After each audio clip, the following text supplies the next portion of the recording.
Hello there, and welcome to ZJ & Co. Today we shall be reading How the Grinch Stole Christmas by Dr. Seuss. Shall we begin?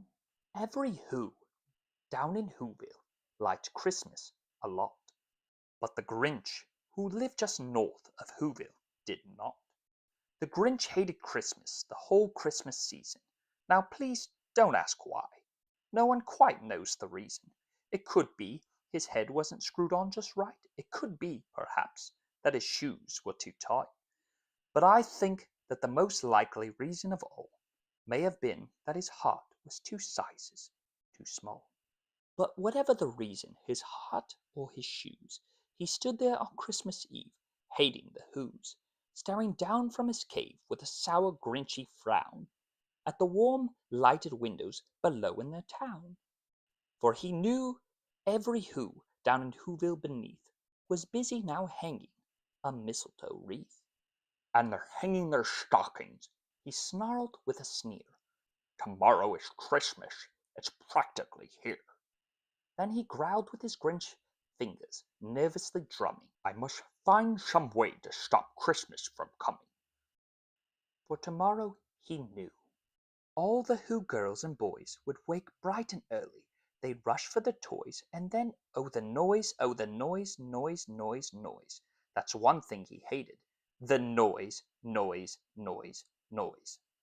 Then the Whos young and old would sit down to a feast, and they'd feast, and they'd feast, and they'd feast, feast, feast, feast. They would feast on Who pudding and rare Who roast beast, which was something the Grinch couldn't stand in the least. And then they'd do something he liked least of all. Every Who down in Whoville, the tall and the small, would stand close together with his Christmas bells ringing. They'd stand hand in hand, and all the Whos would start singing. They'd sing and they'd sing, and they'd sing, sing, sing, sing. And the more the Grinch thought of this Who Christmas sing, the more the Grinch thought, I must stop this whole thing. Why, for 53 years I've put up with it now. I must stop this Christmas from coming. But how? Then he got an idea. An awful idea.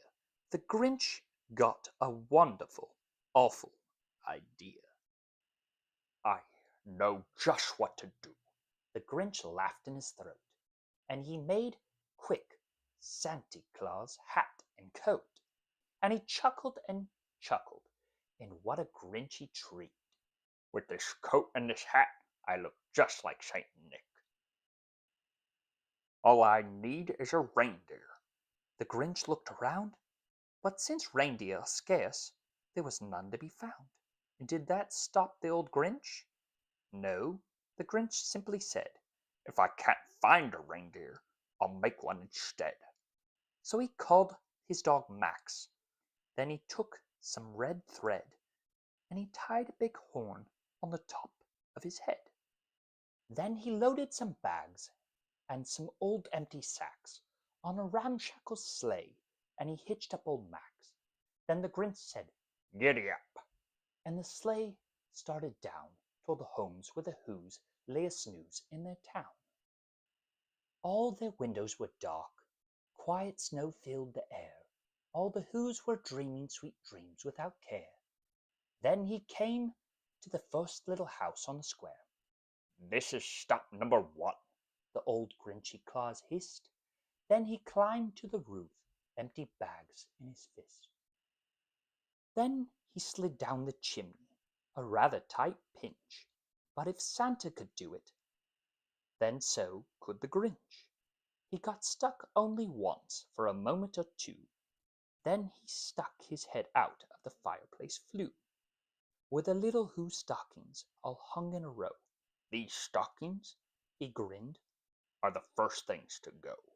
Then he slithered and slunk, with a smile most unpleasant, around the whole room, and he took every present. Pop guns and bicycles, roller skates, drums, checkerboards, tricycles, popcorns, and plums. And he stuffed them in his bags. Then the Grinch very nimbly stuffed all the bags, one by one, up the chimney. Then he slunk into the icebox. He took the Who's feast. He took the Who pudding. He took the roast beast. He cleared out the icebox as quick as a flash.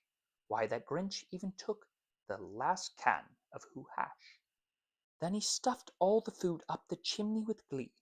"And now," grinned the Grinch, "I will stuff up the tree."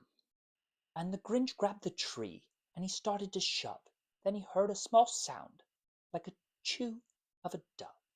He turned around fast, and he smelled small Who, Cindy Lou who was not more than 2.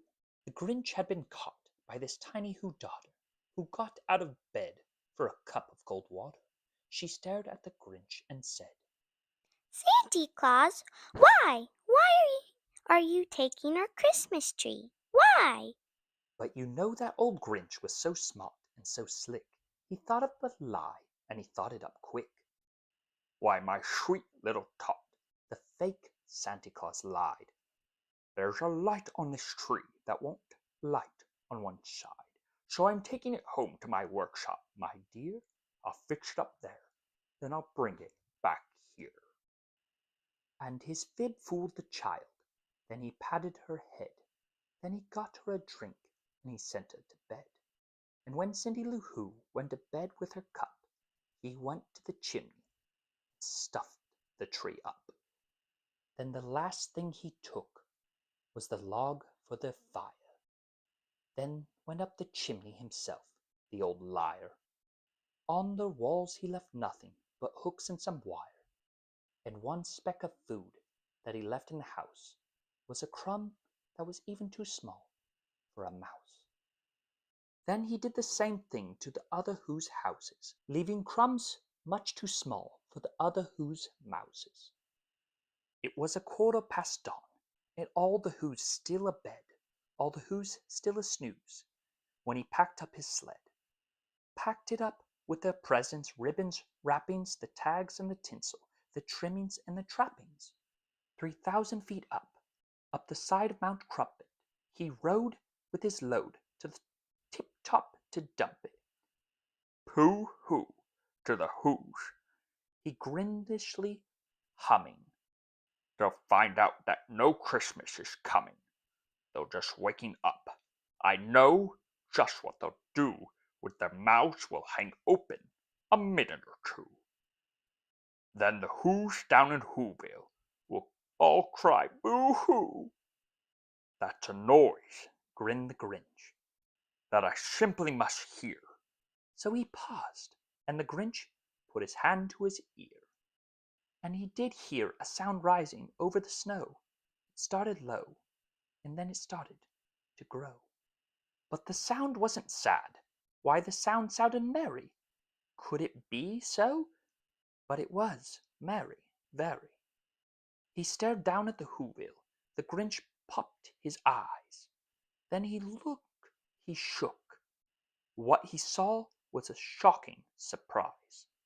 Every Who down in Whoville, the tall and the small, was singing without any presents at all. He hadn't stopped Christmas from coming. It came, but somehow or other it just came the same. And the Grinch, with his Grinch feet ice cold in the snow, stood puzzling and puzzled. How could it be so? It came without ribbons, it came without tags, it came without packages and boxes or bags. And he puzzled 3 hours till the puzzler was sore. Then the Grinch thought of something he hadn't thought before. Maybe Christmas, he thought, doesn't come from a store. Maybe Christmas perhaps means a little bit more. And what happened then? Well, in Whoville they say that the Grinch's small heart grew 3 sizes that day. And the minute his heart didn't feel quite so tight, he whizzed with his load through the bright morning light, and he brought back the toys and the food for the feast, and he himself, the Grinch, carved the roast beast. Oh, what a load of crap.